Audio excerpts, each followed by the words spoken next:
कर्मण्येवाधिकारस्ते मा फलेषु कदाचन मा कर्मफल हेतुर्भू मा ते संगोस्त्व कर्मणि। तुम्हारा अधिकार तो केवल कर्म करने का है, फल तो ईश्वर के हाथ में, इसलिए न कर्म से भागना उचित है और ना ही कर्म के फल की आशा रखना उचित है। इस्लामिक आक्रांताओं और उपनिवेशकों ने हिंदुओं से ज्ञान भी लिया और साथ में उनसे घृणा करते हुए उनका विनाश भी किया। इसका एक उदाहरण है सूर्य मंदिर। American historian Will Durant, he called the Islamic conquest of India as one of the bloodiest stories of human history, not just of Indian history but human history. Historian Sitaram Goyalji in his seminal work had documented something like at the minimum about 40,000 temples that were destroyed just in those 500 years between 1000 CE with the conquest of Afghanistan till the end of the Delhi Sultanate in 1525.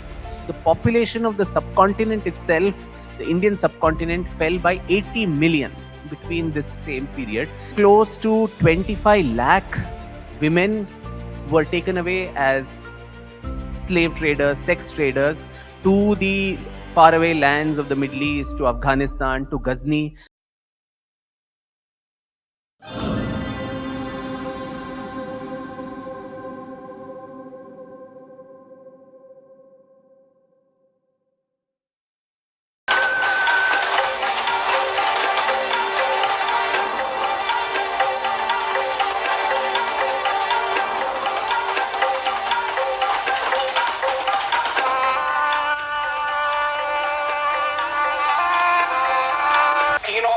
प्रादेशिक सरकारों को भंग करने की गलती मत करो, इसके गंभीर नतीजे होंगे। सारे देश में इसका आपको मुकाबला करना पड़ेगा। शांतिपूर्ण तरीके से हम लड़ेंगे और हम जनता के बल पर लड़ेंगे, कानून के बल पर नहीं।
One day from 24 January, the temple doors will be opened up for devotees as well. So every one of you who's looking to offer prayers to Ram Lalla, from 24 January, you have the opportunity to do so as well. The project itself of Ram Mandir will continue till the end of this year, which will include beautification and everything else being put together.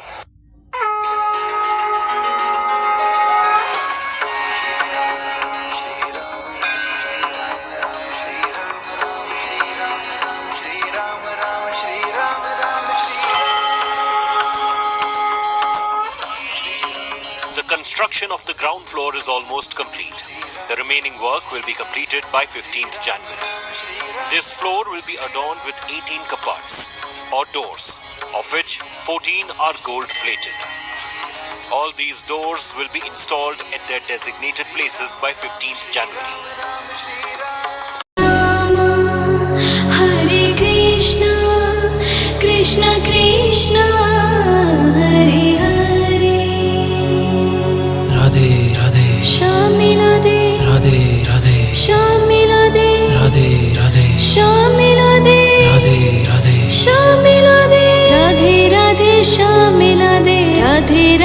Shyam मिला दे, राधे राधे श्याम मिला दे, राधे राधे श्याम मिला दे। नाद निर्मितो नादातुनिया नाद निर्मितो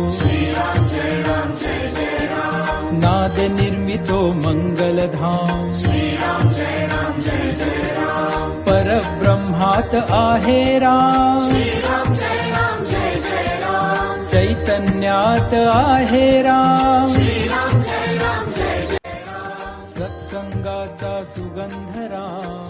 सियावर रामचंद्र की जय। मेरे प्यारे देशवासियों, राम राम। जीवन के कुछ क्षण ईश्वरीय आशीर्वाद की वजह से ही यथार्थ में बदलते हैं। आज हम सभी भारतीयों के लिए, दुनिया भर में फैले राम भक्तों के लिए ऐसा ही पवित्र अवसर है। हर तरफ प्रभु श्री राम की भक्ति का अद्भुत वातावरण, चारों दिशाओं में राम नाम की धुन, राम भजनों की अद्भुत सौंदर्य माधुरी। हर किसी को इंतजार है 22 जनवरी का, उस ऐतिहासिक पवित्र पल का। और अब अयोध्या में रामलला की प्राण प्रतिष्ठा में केवल 11 दिन ही बचे हैं। मेरा सौभाग्य है कि मुझे भी इस पुण्य अवसर का साक्षी बनने का अवसर मिल रहा है। ये मेरे लिए कल्पनातीत अनुभूतियों का समय है।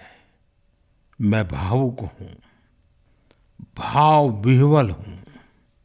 मैं पहली बार जीवन में इस तरह के मनोभाव से गुजर रहा हूँ। मैं एक अलग ही भाव भक्ति की अनुभूति कर रहा हूँ।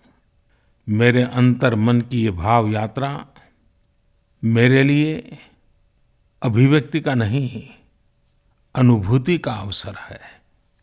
चाहते हुए भी मैं इसकी गहनता, व्यापकता और तीव्रता को शब्दों में बांध नहीं पा रहा हूँ। आप भी भली भांति मेरी स्थिति समझ सकते हैं। जिस स्वप्न को अनेकों पीढ़ियों ने वर्षों तक एक संकल्प की तरह अपने हृदय में जिया, मुझे उसकी सिद्धि के समय उपस्थित होने का सौभाग्य मिला है। प्रभु ने मुझे सभी भारतवासियों का प्रतिनिधित्व करने का निमित्त बनाया है। निमित्त मात्रम भव सव्यसाचिन। ये एक बहुत बड़ी जिम्मेदारी है। जैसा हमारे शास्त्रों में भी कहा गया है, हमें ईश्वर के यज्ञ के लिए, आराधना के लिए स्वयं में भी दैवीय चेतना जागृत करनी होती है। इसके लिए शास्त्रों में व्रत और कठोर नियम बताए गए हैं, जिन्हें प्राण प्रतिष्ठा से पहले पालन करना होता है। इसलिए आध्यात्मिक यात्रा की कुछ तपस्वी आत्माओं और महापुरुषों से मुझे जो मार्गदर्शन मिला, उन्होंने जो यम नियम सुझाए हैं, उसके अनुसार मैं आज से 11 दिन का विशेष अनुष्ठान आरंभ कर रहा हूं। इस पवित्र अवसर पर मैं परमात्मा के श्री चरणों में प्रार्थना करता हूं, ऋषियों, मुनियों, तपस्वियों का पुण्य स्मरण करता हूं और जनता जनार्दन जो ईश्वर का रूप है, उनसे प्रार्थना करता हूं कि आप मुझे आशीर्वाद दें, ताकि मन से, वचन से, कर्म से मेरी तरफ से कोई कमी ना रहे। साथियों, मेरा ये सौभाग्य है कि 11 दिन के अपने अनुष्ठान का आरंभ मैं नासिक धाम पंचवटी से कर रहा हूं। पंचवटी वो पावन धरा है जहां प्रभु श्री राम ने काफी समय बिताया था। और आज मेरे लिए एक सुखद संयोग ये भी है कि आज स्वामी विवेकानंद जी की जन्म जयंती है। ये स्वामी विवेकानंद जी ही तो थे जिन्होंने हजारों वर्षों से आक्रांतित भारत की आत्मा को झकझोरा था। आज वही आत्मविश्वास भव्य राम मंदिर के रूप में हमारी पहचान बनकर सबके सामने है। और सोने पर सुहागा देखिए, आज माता जीजाबाई जी की जन्म जयंती है। माता जीजाबाई जिन्होंने छत्रपति शिवाजी महाराज के रूप में एक महामानव को जन्म दिया था। आज हम अपने भारत को जिस अक्षुण्ण रूप में देख रहे हैं, इसमें माता जीजाबाई जी का बहुत बड़ा योगदान है। और साथियों, जब मैं माता जीजाबाई का पुण्य स्मरण कर रहा हूं तो सहज रूप से मुझे अपनी माँ की याद आना बहुत स्वाभाविक है।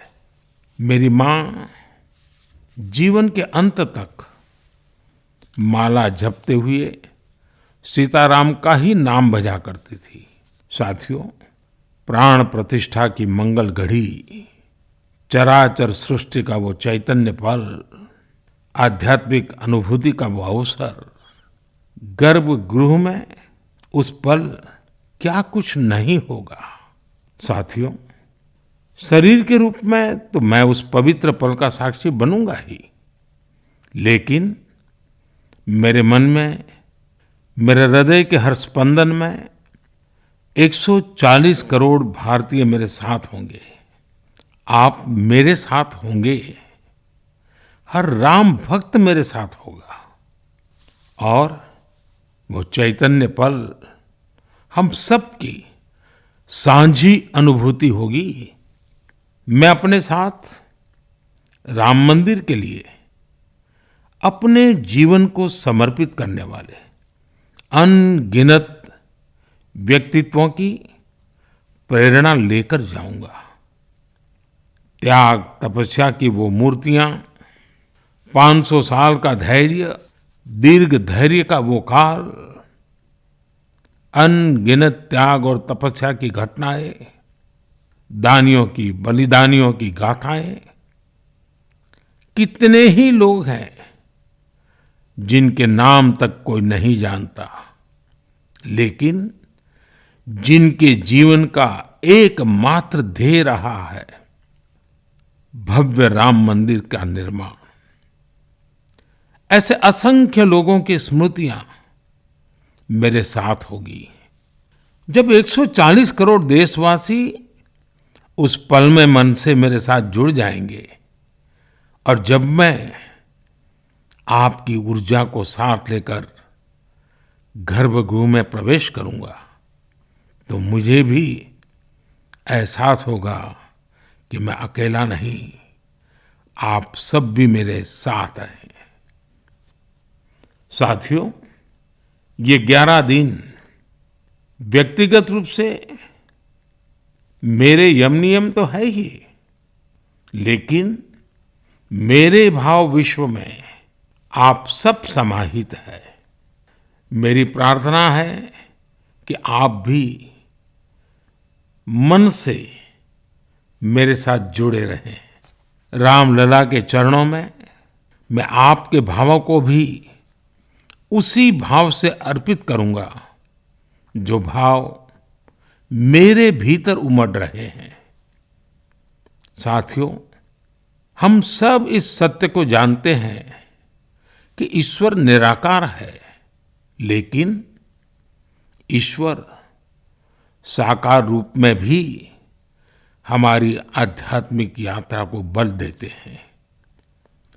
जनता जनार्दन में ईश्वर का रूप होता है, ये मैंने साक्षात देखा है। महसूस किया है। लेकिन जब ईश्वर रूपी वही जनता शब्दों में अपनी भावनाएं प्रकट करती है, आशीर्वाद देती है, तो मुझ में भी नई ऊर्जा का संचार होता है। आज मुझे आपके आशीर्वाद की आवश्यकता है। इसलिए मेरी प्रार्थना है कि शब्दों में, लिखित में अपनी भावनाएं जरूर प्रकट करें, मुझे आशीर्वाद जरूर दें। आपके आशीर्वाद का एक एक शब्द मेरे लिए शब्द नहीं, मंत्र है। मंत्र की शक्ति के तौर पर वो अवश्य काम करेगा। आप अपने शब्दों को, अपने भावों को नमो ऐप के माध्यम से सीधे मुझ तक पहुंचा सकते हैं। आइए हम सब प्रभु श्री राम की भक्ति में डूब जाएं। इसी भाव के साथ आप सभी राम भक्तों को कोटि कोटि नमन। जय सिया राम, जय सिया राम, जय सिया राम।